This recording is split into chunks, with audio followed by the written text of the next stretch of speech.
My sister used my credit cards to fund her wedding while I was in the hospital, so I had her arrested at the altar. I was unconscious for 6 days after the car accident. Broken ribs, collapsed lung, and a traumatic brain injury that left me in a medically induced coma. My sister Paisley had my emergency contact information and my wallet. Standard procedure when someone's admitted without family present. What wasn't standard was her decision to go shopping. I woke up to 17 missed calls from my credit card companies, fraud alerts, suspicious activity. Someone had charged $47,000 across my 3 cards in less than a week. The wedding dress alone cost $8,000, catering for 200 people. A destination venue in Napa Valley. Even a horse-drawn carriage because apparently my near-death experience inspired her fairy tale dream. I knew you'd want to help, she said when I confronted her from my hospital bed, still connected to machine. You're always so generous with family. Generous. That's what she called stealing from someone in a coma. Besides, she continued, Aunt Theodora said you'd probably die anyway, so it's not like you'd need the money. I'd been supporting myself since 18 while she lived at home, collecting degrees she never used. When she got engaged to Beckham, some tech bro with family money, I figured she'd finally found her meal ticket. I didn't realize she'd already found mine. The nurses helped me contact my bank. Security footage showed her using my cards, signing my name with practiced confidence. She'd been forging my signature since high school, getting my permission slip signed when mom was too drunk to function. But this wasn't a permission slip. This was felony fraud.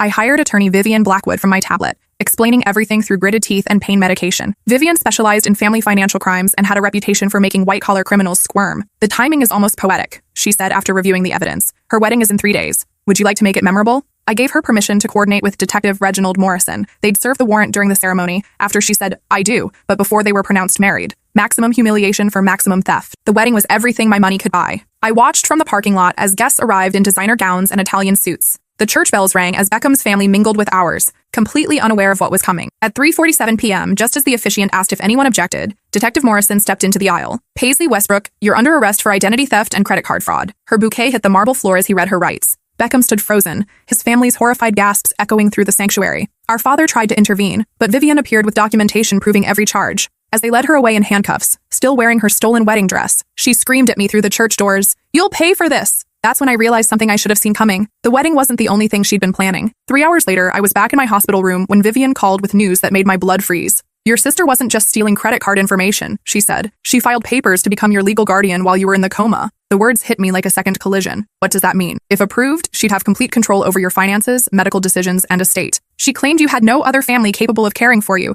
and that she needed emergency powers to handle your affairs. I gripped the hospital bed rail so hard my knuckles went white. The machines around me started beeping as my heart rate spiked. She was planning to let me die. The timing suggests that, yes. She filed the guardianship petition the same day she maxed out your credit cards. If the court had approved it, she could have pulled your life support and inherited everything legally. My sister hadn't just stolen my money. She'd tried to steal my life. That night, I couldn't sleep. Every time I closed my eyes, I saw Paisley standing over my hospital bed, calculating how much my death was worth. The nurse found me at 3 a.m., staring at the ceiling, my pillow soaked with tears of rage. Bad dreams? She asked gently. Bad family, I replied. Detective Morrison visited the next morning with updates that painted an even darker picture. Paisley had been in my apartment multiple times while I was unconscious, not just to get my wallet. Security cameras show her removing documents from your filing cabinet, he explained. Insurance policies, bank statements, your will. She also accessed your laptop and phone. For what? We're still investigating, but it appears she was deleting digital evidence and transferring money from your savings account. She'd moved $23,000 to an account under her name before the credit card charges even started. The scope of her betrayal kept expanding. This wasn't impulse shopping. This was premeditated financial murder. There's something else, Morrison continued.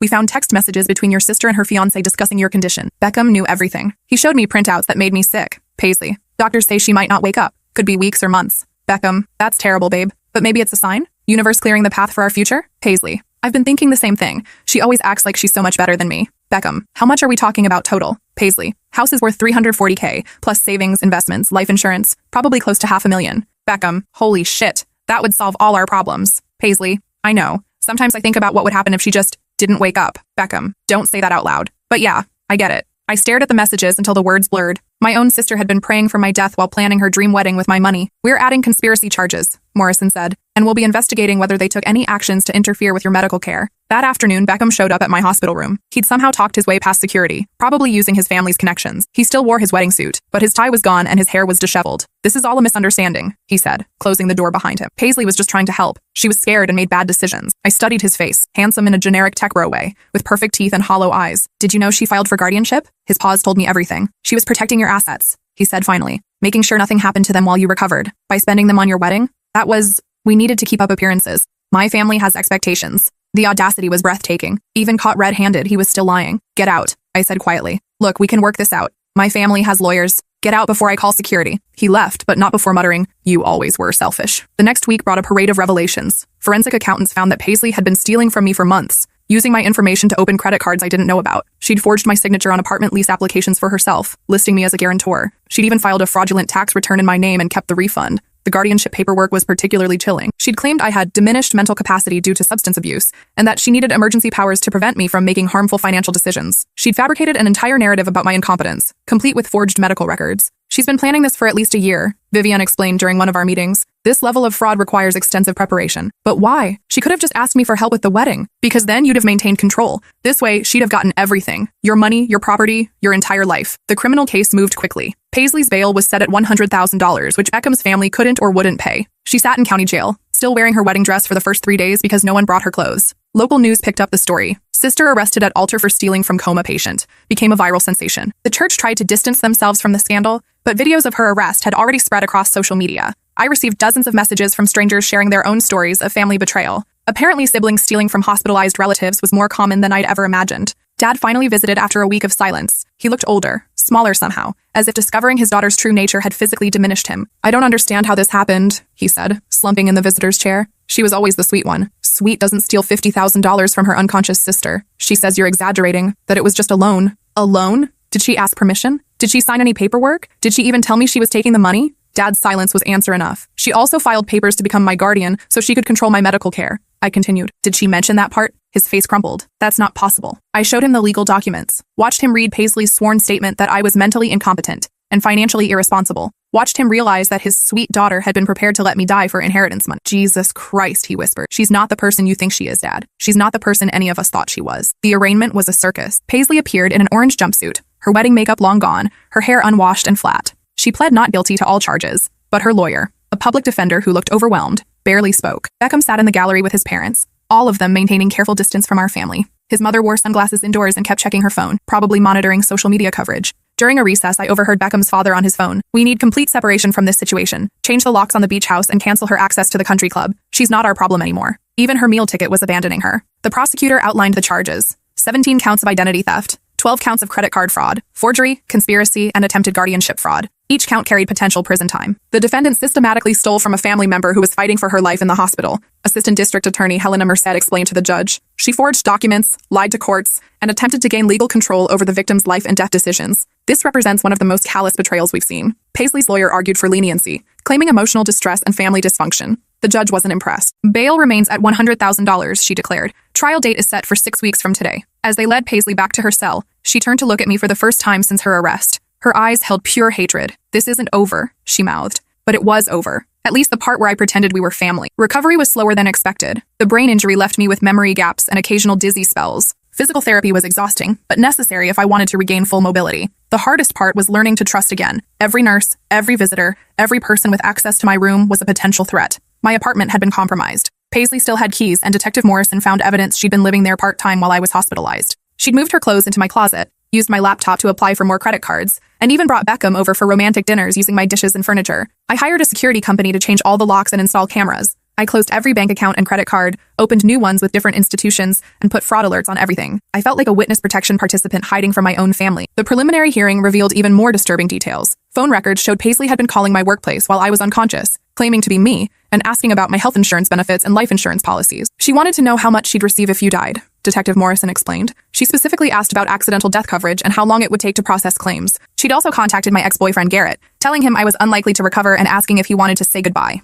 Garrett, being a decent human being, had immediately driven to the hospital, only to find me awake and alert, with no knowledge of any phone call. I thought it was weird that she was handling your affairs, he told me when I called to thank him. She always seemed jealous of your independence, jealous enough to kill me for it, apparently. The conversation with Garrett sparked a realization. I called my college roommate Zara, my former colleague Dimitri, and my neighbor Opal. Paisley had contacted all of them with sob stories about my deteriorating condition and subtle requests for financial help with my mounting medical bills. She'd been working multiple angles, using my near-death experience to scam money from everyone who cared about me. Zara had sent $500. Dimitri contributed $300. Opal organized a meal train and collected $800 from neighbors. None of this money had gone toward my medical care. It had funded Paisley's wedding preparations. The trial approached with mounting evidence. Beckham agreed to cooperate with prosecutors in exchange for reduced charges, providing text messages, emails, and recorded phone calls that documented their conspiracy. In one particularly damning recording, Paisley discussed hiring someone to accidentally disconnect my ventilator. It would just look like equipment failure, she said. Happens all the time in hospitals. That's really dark, babe, Beckham replied. But if it happened naturally,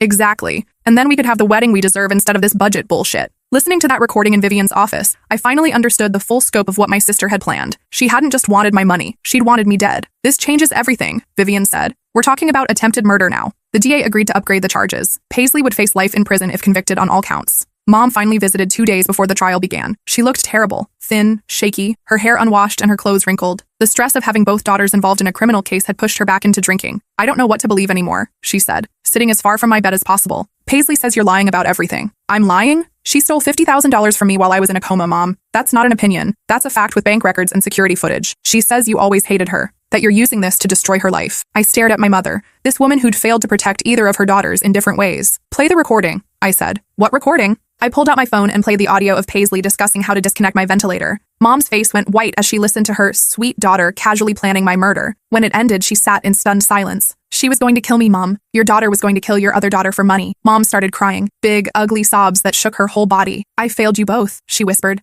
I was so drunk, so absent. I didn't see what was happening. You didn't make her a sociopath, I said. But you did enable her. What do I do now? You testify truthfully at her trial, and then you get sober. The trial lasted 8 days. I testified on day 3, walking the jury through the timeline of discovery, waking up to fraud alerts, finding my apartment violated, learning about the guardianship petition. Paisley's defense attorney tried to portray her as a loving sister overwhelmed by family crisis, but the evidence was too substantial. Bank records don't lie. Security footage doesn't have emotions. Recorded phone calls planning murder don't show sisterly concern. Beckham's testimony was devastating. He detailed their conversations about my condition, their relief when doctors said I might not recover, their excitement about inheriting my assets. He broke down crying when prosecutors played his voice saying, "Sometimes I wish she'd just die already. I never meant it," he sobbed on the witness stand. I was just stressed about money. Stressed enough to plan her death? The prosecutor asked. We weren't actually going to do anything. It was just fantasy. Fantasy that included researching how to disconnect life support equipment. Beckham's silence condemned them both. The most shocking testimony came from Dr. Cornelius Hammond, my neurologist. He'd noticed irregularities in my care that made more sense now. Someone had been asking detailed questions about the patient's life support systems, he explained. Which machines were essential, which could be safely disconnected, how long it would take for alarms to sound. Who was asking these questions?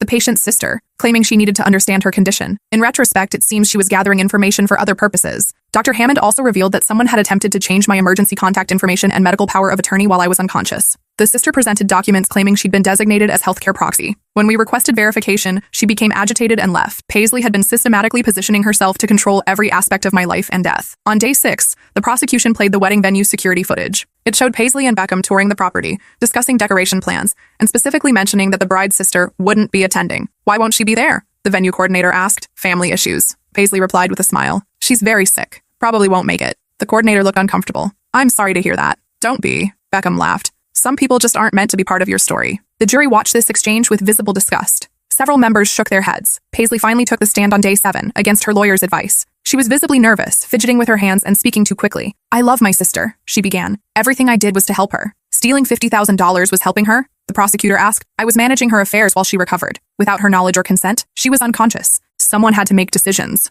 including the decision to plan her death. That's not what happened. The prosecutor played the ventilator recording again. Paisley's voice filled the courtroom, discussing how to accidentally kill me. That was taken out of context, she said weakly. What context makes planning your sister's murder acceptable? I was upset. I said things I didn't mean. You researched hospital equipment. You asked doctors about life support procedures. You filed false guardianship papers. These aren't words, Ms. Westbrook. These are actions. Paisley broke down completely, sobbing and screaming that I'd ruined her life. She always got everything, she wailed. The good grades, the good job, the money, the respect. What did I get? Nothing. She owed me this. Her mask had finally slipped. The jury saw who she really was. A bitter, envious woman who felt entitled to my life. The defense's closing argument was pathetic. Paisley's lawyer essentially asked for mercy based on mental health issues and family dysfunction. He couldn't dispute the evidence, so he tried to minimize the impact. The prosecution's closing was methodical and damning. Helena Merced walked the jury through every crime, every lie, every step of Paisley's plan to steal my life. This wasn't a desperate sister making bad decisions in a crisis, she concluded. This was a calculated predator who saw opportunity in her sister's near-death experience. She stole money, property, and dignity. She attempted to steal life itself. Justice demands accountability. The jury deliberated for 6 hours,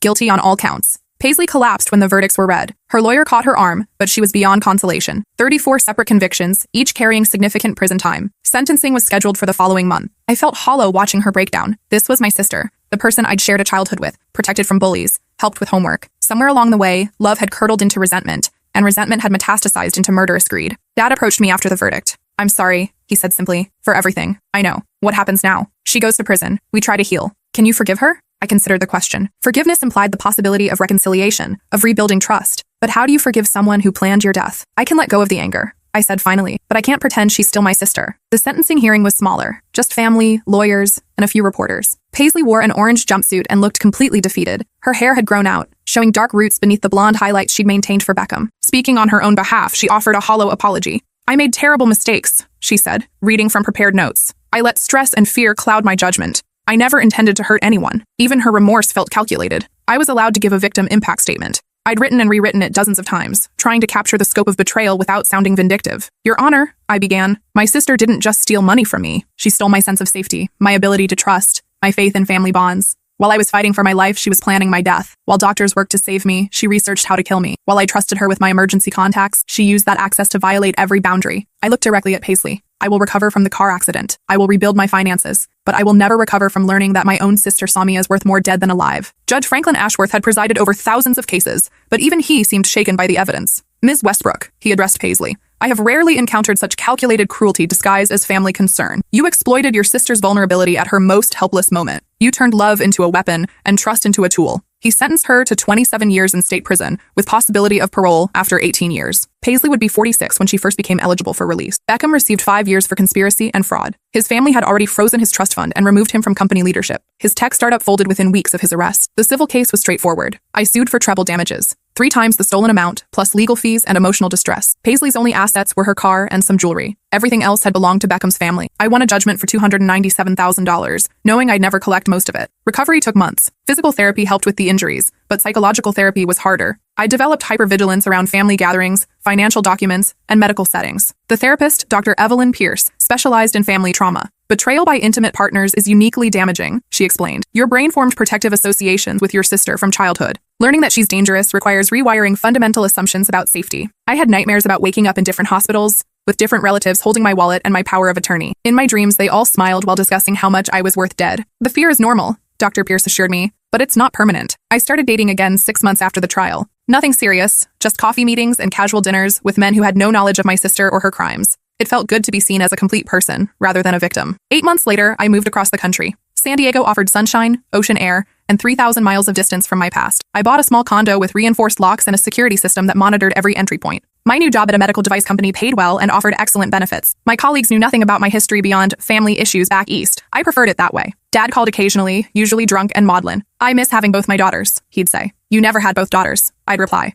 You had one daughter and one predator. She's still family. No, she's not. I blocked his number after he suggested I visit Paisley in prison for closure. Mom got sober 8 months after the trial. She joined AA, found a therapist, and sent me a formal amends letter, taking responsibility for her role in enabling Paisley's behavior. I was an absent parent who forced you to be the responsible one, she wrote. I failed to see warning signs because I was too drunk to see anything clearly. I don't expect forgiveness, but I want you to know that I see the truth now. We talked once a month, cautiously rebuilding something that resembled a relationship. She never mentioned visiting Paisley or maintaining contact with her. Some bridges burned completely. 2 years after the trial, Vivian called with news. Your sister filed an appeal, she said, claims ineffective counsel and prosecutorial misconduct. Will it work? Unlikely. The evidence was overwhelming, and her conviction was supported by physical evidence, recorded confessions, and multiple witnesses. This is probably a Hail Mary attempt. The appeal was denied 6 months later. Paisley's conviction stood. Around the same time, I received a letter from her, prison mail forwarded through my lawyer since I'd never given her my new address. Dear sister, I know you probably don't want to hear from me, but I need you to know that I've been thinking about everything that happened. Prison gives you a lot of time to think. I was wrong. Not just about the money, but about everything. I was jealous of your life, your success, your independence. Instead of working to build my own life, I tried to tear down yours. I can't undo what I did. I can't give you back the security I stole or repair the trust I broke. I can only tell you that I understand now why you made the choices you did. I don't expect forgiveness. I don't even deserve consideration, but I want you to know that I see who I was, and I hate that person. I hope you're building a life that makes you happy. You deserve peace. Paisley. I read the letter twice, looking for manipulation or hidden agenda, but it seemed genuine. A broken woman finally confronting the scope of her destruction. I never replied. Some wounds are too deep for words to heal. Some betrayals destroy the foundation that relationships are built on. Paisley could spend the next 18 years writing apologies, but she couldn't undo the moment she chose my death over my life. 3 years after moving to San Diego, I met Wesley at a beach volleyball game. He was kind, funny, and completely uninterested in my financial status or family history. When I finally told him about Paisley's crimes, he listened without judgment. That must have been terrifying, he said simply. It was. Do you miss her? I thought about it honestly. I miss who I thought she was, but that person was never real. Wesley nodded. My brother stole my identity once. Nothing as serious as your situation, but I understand how family betrayal feels different. Different how? Strangers are supposed to hurt you. Family is supposed to protect you. When that reverses, it breaks something fundamental. We married 18 months later, a small ceremony on the beach with friends I'd made in California. No family from my side, just people who knew the person I'd become rather than the trauma I'd survived. Our wedding cost $3,000 total. Simple flowers, local catering, and a dress I bought off the rack. It was everything Paisley's wedding would have been if she'd paid for it herself. Understated, genuine, and focused on commitment rather than spectacle. The most beautiful part was knowing that every dollar spent was money I'd earned, saved, and chosen to invest in my own happiness. Wesley and I honeymooned in New Zealand, hiking mountains and exploring cities where nobody knew my name or my story. For 2 weeks, I was just a tourist taking pictures and eating local food. No hospital rooms, no courtrooms, no lawyers or detectives or journalists. Just peace. 5 years after the trial, I received notification that Paisley was eligible for a parole hearing. As the victim, I had the right to attend or submit a statement opposing her release. I wrote a letter to the parole board, to whom it may concern. Paisley Westbrook committed crimes that went beyond theft or fraud. She exploited my medical vulnerability to steal my resources and plan my death. She violated every boundary of family trust and human decency. While I hope she has used her time in prison for genuine reflection and growth, I believe she remains a danger to vulnerable people, particularly family members who might trust her with sensitive information. I request that her parole be denied and that she serve her full sentence. Thank you for your consideration. The parole board agreed. Paisley would remain in prison for at least 3 more years before becoming eligible again. Wesley and I bought a house with a mortgage I could afford and furniture we chose together. We adopted a dog named Pepper, who greets me at the door every evening as if I've been gone for years instead of hours. We host dinner parties for friends, travel when we can afford it, and live quietly without drama or crisis. This is what Paisley never understood. Happiness doesn't require destroying someone else's life. Success doesn't demand someone else's failure. Love doesn't need theft to sustain itself. I still have security cameras and redundant locks. I still review bank statements obsessively and maintain separate accounts Wesley doesn't have access to. Some caution is healthy after surviving predatory family, but I also have trust again. Carefully given, constantly earned, but genuine nonetheless. 6 years after the trial, Dad died of liver failure. His drinking had accelerated after losing one daughter to prison and the other to justified estrangement. I attended his funeral, a small service with Aunt Theodora, some work colleagues, and a handful of old friends. Paisley was granted compassionate leave to attend under heavy guard. She wore civilian clothes instead of prison uniform, but the handcuffs and ankle monitor made her status clear. We didn't speak. I watched her cry over Dad's casket. Genuine tears for a relationship she'd destroyed through her own choices. She'd lost everything pursuing money that would have been inherited naturally if she'd simply waited and remained family. After the burial, she approached me hesitantly. "Can we talk?" she asked. "No.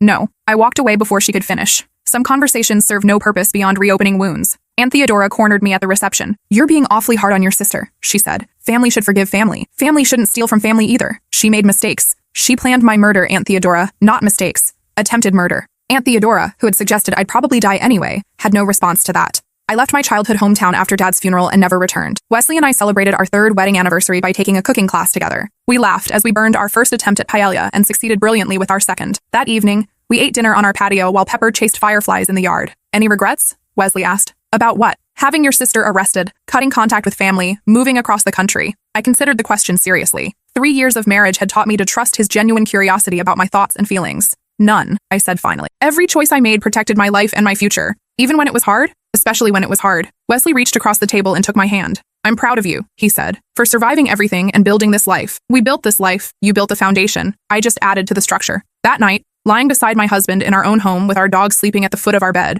I realized something important. Paisley had failed. She tried to steal my money, my property, my health, and my life, but she couldn't steal my resilience, my capacity for love, or my ability to build something beautiful from broken pieces. I was 34, happily married, financially stable, and surrounded by people who valued me for who I was rather than what I owned. The life I'd built was mine entirely, earned through my own work, protected by my own choices, shared with people who respected rather than exploited me. Paisley was 32, serving 27 years in state prison for attempting to murder her sister for inheritance money. She'd lost her freedom, her reputation, her relationship, and her family. Everything she'd wanted to steal from me, she destroyed for herself. Justice wasn't just about punishment. Justice was about restoration, returning to victims what criminals had tried to take. Paisley couldn't return my sense of safety or family trust, but I'd found safety in different ways and built family from chosen connections rather than blood obligations. 7 years after the trial, I received a call from Detective Morrison. "Your sister is up for parole again," he said. "Thought you should know." "Are they likely to grant it?" "Doubtful. She's had disciplinary issues in prison, fighting with other inmates, contraband possession, attempting to manipulate guards. The pattern suggests she hasn't changed much." I wasn't surprised.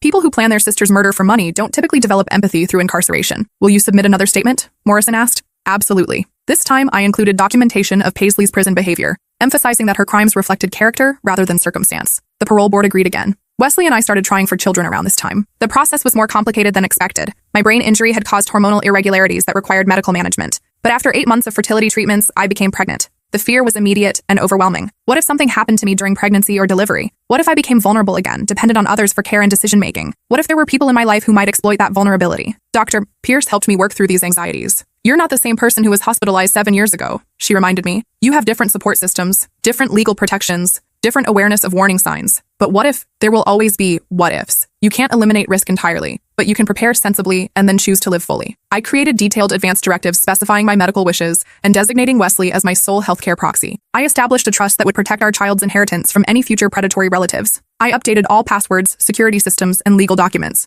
Most importantly, I surrounded myself with people who had proven their trustworthiness over years of consistent behavior. Wesley was incredible throughout the pregnancy. He attended every doctor's appointment, read parenting books, and began converting our spare room into a nursery. When I had nightmares about someone stealing our baby, he held me until the fear passed. No one can take our family from us, he promised. We're building something different than what you grew up with. Our daughter Ivy was born healthy and perfect on a rainy Tuesday morning in October. Wesley cried when he held her for the first time. I cried when she gripped my finger with her tiny hand. I'd created life instead of having mine taken. I'd built a family based on love rather than exploitation. That night, as I held Ivy while she slept, I thought about Paisley. She was 35 now, still in prison, still alone. She'd chosen money over family and lost both. I'd chosen family over money and found both. The difference wasn't luck or circumstance. The difference was character. 18 months later, Wesley received a promotion that required relocating to Portland. We sold our San Diego house and bought a larger one near good schools and safe neighborhoods. I found work at a medical research facility that offered flexible hours for working parents. Ivy thrived in her new environment. She was curious, fearless, and completely secure in her parents' love. Watching her explore the world with confidence reminded me how important safety is for development. I'd never had that childhood security. I'd been protecting myself and others from early adolescence, hyper-aware of threats and danger. Ivy would grow up different, protected but not paranoid, cautious but not fearful. On her second birthday, we hosted a party with neighborhood families and friends from work. Kids ran through our backyard while parents chatted over coffee and cake. It was ordinary, pleasant, and completely free of drama. This was the life Paisley could have had if she'd chosen differently. She could have been the aunt who spoiled Ivy with inappropriate gifts and taught her bad words. She could have been part of birthday parties and holiday celebrations. Instead, she was a cautionary tale I'd someday have to explain to my daughter. 10 years after the trial, I received final notification that Paisley had been denied parole for the third time. She wouldn't be eligible again until she'd served at least 20 years of her sentence. By then, Ivy would be 8 years old. I tried to imagine explaining Paisley's existence to her. Mommy had a sister who made very bad choices, I might say. She's in prison because she hurt people. Will I ever meet her? No, sweetheart. Some people aren't safe to be around even when they're family. That's sad. Yes, it is. But it's also why we're careful about who we trust and why we treat people with kindness. Wesley and I discussed how much to tell Ivy about my history. Too little information might leave her vulnerable to manipulation. Too much might make her fearful of family relationships. We'll tell her age-appropriate truths, we decided.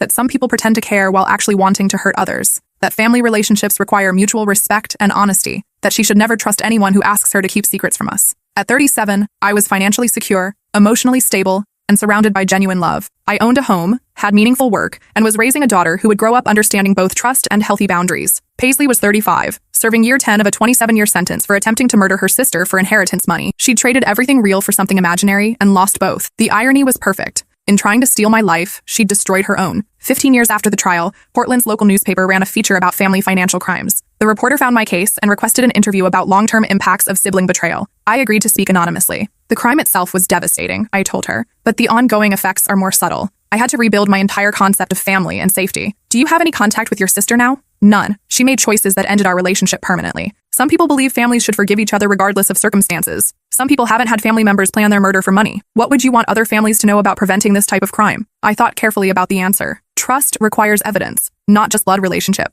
Pay attention to patterns of behavior rather than promises. And remember that people who feel entitled to your resources will often start with small violations before escalating to larger ones. Any final thoughts? Surviving this taught me that you can't control other people's choices, but you can control your response. I chose healing over hatred, building over bitterness. Those choices gave me a life I'm genuinely happy with. The article was published 6 months later. I received dozens of emails from other people whose families had stolen from them during medical crises, job losses, or other vulnerable periods. Apparently, predatory relatives are more common than anyone wants to acknowledge. One woman's mother had stolen her child's college fund while she was deployed overseas. A man's brother had forged his signature to refinance his house while he was in rehabilitation for addiction. A daughter's father had used her credit cards to fund his gambling addiction while she was recovering from cancer treatment. The pattern was always the same: vulnerable person, trusted family member, escalating theft, and eventual devastating betrayal. I started volunteering with a local organization that helped families navigate financial abuse. Once a month, I spoke with people whose relatives had exploited medical crises, addiction recoveries, or other situations that required temporary dependence. It's not about the money, I tell them. It's about the violation of trust. Healing requires acknowledging that some relationships can't be repaired. Many struggled with the social pressure to forgive family members.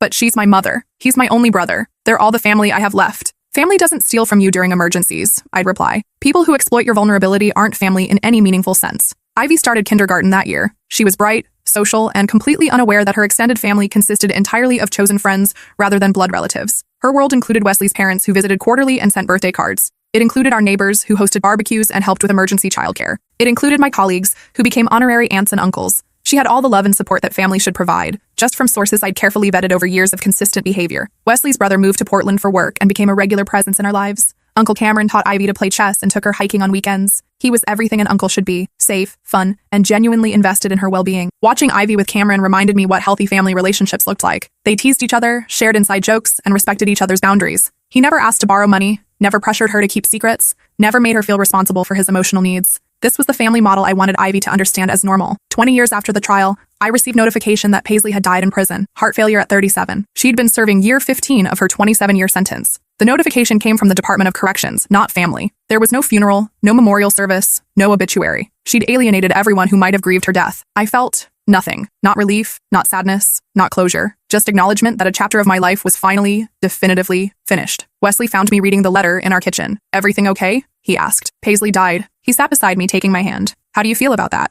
"Empty. Not sad, not happy, just empty." "That makes sense. She stopped being your sister long before she died." I nodded. The woman who'd planned my murder had been a stranger wearing my sister's face. Her death didn't change anything about my life or my relationships. Should we tell Ivy? I considered it. She was 15 now, old enough to understand complex family dynamics. Eventually, when it's relevant to conversations about trust and boundaries, what will you say? That I had a sister who made choices that destroyed our relationship, that she died young because she never learned to build anything healthy. Will you go to any kind of service? No, there's nothing there for me to grieve. That evening, I called Mom. She'd been sober for 21 years and had built a quiet life in assisted living. We talked monthly but maintained careful emotional distance. "I heard about Paisley," she said. "How?" "The prison called me as next of kin. They needed someone to claim her body. Are you going to?" A long pause. "I don't know. She was my daughter, but she was also a stranger." "You don't owe her anything, Mom. Not after what she did." "I know, but it feels wrong to let the state dispose of her like garbage. She chose to become garbage when she planned my murder." Another pause. "You're right. I keep thinking about the little girl she used to be. That little girl grew up to be a monster. You can mourn who you thought she was without claiming responsibility for who she became." Mom eventually arranged for cremation, but no services. Paisley's ashes went unclaimed. Ivy graduated high school with honors and acceptance letters to 6 universities. We celebrated with a party that included all the family that mattered, chosen friends who'd supported her through years of growth and discovery. She decided to study psychology, inspired by conversations about trauma recovery and family dynamics. "I want to help people like you did," she told me. "People whose families hurt them. That's important work," I replied. "Just remember that healing others can't heal your own past." "I know, but understanding dysfunction helps prevent repeating it." Smart kid. She'd learned lessons at 17 that had taken me decades to understand. At 42, I looked back on 25 years of life after near-death and attempted murder. I'd built a career, a marriage, and a family. I'd bought homes, traveled internationally, and contributed to my community. I'd loved deeply, trusted carefully, and protected what mattered. Paisley had traded all of those possibilities for $47,000 and 27 years in prison. She died poor, alone, and forgotten by everyone who should have loved her. The arithmetic of our choices couldn't be clearer. Wesley and I renewed our wedding vows on our 20th anniversary. Ivy, now 18 and home from college, served as our witness. The ceremony was simple, just the 3 of us on the beach where we'd honeymooned 20 years earlier. 20 years of building something beautiful together, the officiant said. 20 years of choosing each other every day, Wesley replied. 20 years of proving that love is stronger than fear, I added. Afterward, we had dinner at a restaurant overlooking the ocean. Ivy raised her glass of sparkling cider. "To parents who taught me that family is about choice, not obligation. To a daughter who makes us proud every day," Wesley responded. "To surviving everything that tried to destroy us and building something better from the pieces," I concluded. We clinked glasses as the sun set over water that stretched beyond the horizon. The future looked limitless. Ivy graduated college with a psychology degree and immediately entered graduate school for family therapy. Her thesis focused on financial abuse between relatives, research that would help thousands of people recognize and escape predatory family relationships. "You gave me the topic," she told me, "but also the perspective. I know what healthy family looks like because you created it." She was 24 when she got engaged to Marcus, a social worker who specialized in childhood trauma. Their relationship was everything mine with Wesley had been, built on mutual respect, shared values, and genuine affection. At their engagement party, Marcus pulled me aside. "Thank you for raising someone who knows how to love without fear," he said. "Thank you for being someone worthy of that love." I was 45 at their wedding, watching my daughter marry someone who would protect and cherish her. Wesley walked her down the aisle because he'd been her father in every way that mattered. My mother attended, sober, stable, and proud of the woman she'd helped create despite her early failures. The wedding cost $12,000 total, paid for entirely by money Ivy and Marcus had saved together. Simple flowers, local catering, and a dress she'd chosen because she loved it rather than because it impressed anyone. It was everything Paisley's wedding would have been if she'd learned to value love over spectacle. During her reception speech, Ivy thanked the family who'd raised her. "My parents taught me that family is defined by love, not by genetics. They showed me what commitment looks like when it's chosen, rather than obligated. They proved that you can survive terrible things and still build beautiful lives." She looked directly at me. Mom survived someone who was supposed to love her trying to kill her. She turned that betrayal into wisdom, that trauma into strength, and that isolation into chosen family. I am who I am because she chose healing over hatred. The room erupted in applause. Wesley squeezed my hand. "You did that." he whispered. You built all of this. I looked around the reception, at friends who'd become family, at a daughter who would break generational cycles, at a son-in-law who understood the value of the woman he was marrying. Paisley had tried to steal my life and ended up giving me something better. Her betrayal had taught me to choose family carefully, love deliberately, and protect fiercely. She died alone and forgotten. I was surrounded by people who would grieve my loss and celebrate my memory. The difference was 25 years of different choices. Ivy's first child, my granddaughter Elena, was born when I was 47. Holding her in the hospital room,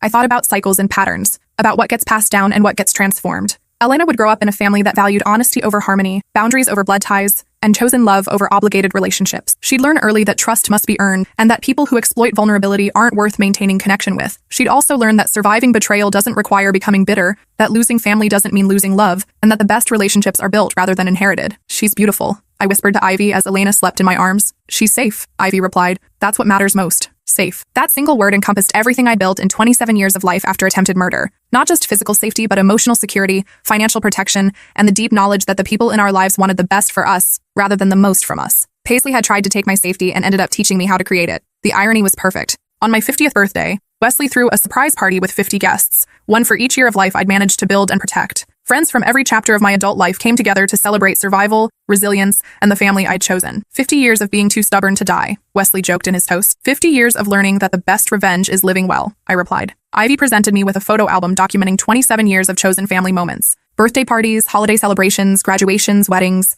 and quiet everyday memories that proved life could be beautiful after betrayal. The final page was a picture of Elena sleeping peacefully in her crib, completely unaware that her existence represented victory over people who'd tried to prevent it. To the next 50 years, Ivy said, raising her glass. To the family we've built and the safety we've created, Marcus added. To surviving everything and building something better, Wesley concluded. To choosing love over fear, every single day, I finished. We drank to all of it. The survival, the building, the choosing, the loving. In the distance, I could hear Elena crying softly, ready for her evening feeding. Ivy excused herself to tend to her daughter, and I watched through the window as she nursed the baby with complete confidence in her ability to provide safety and love. 3 generations of women who'd learned to protect what mattered most. Paisley's plan had failed spectacularly. Instead of inheriting my life, she'd given me the motivation to build something unbreakable. Instead of destroying my future, she'd taught me how to create one worth protecting. Instead of taking everything from me, she'd shown me what was truly valuable. 27 years later, I was surrounded by chosen family, financial security, and the deep satisfaction of a life well lived despite attempts to prevent it. She was remembered only as a cautionary tale about the cost of choosing greed over love. Justice wasn't just about punishment. Justice was about living so well that the people who tried to destroy you became irrelevant to your happiness. I'd achieved that justice completely. The sun set over another ordinary, beautiful day, in a life that someone had tried to steal, but couldn't. Tomorrow would bring more of the same. Love, safety, and the quiet satisfaction of surviving everything and building something better from the pieces. Paisley had failed. I had won. The arithmetic was simple and the verdict was final.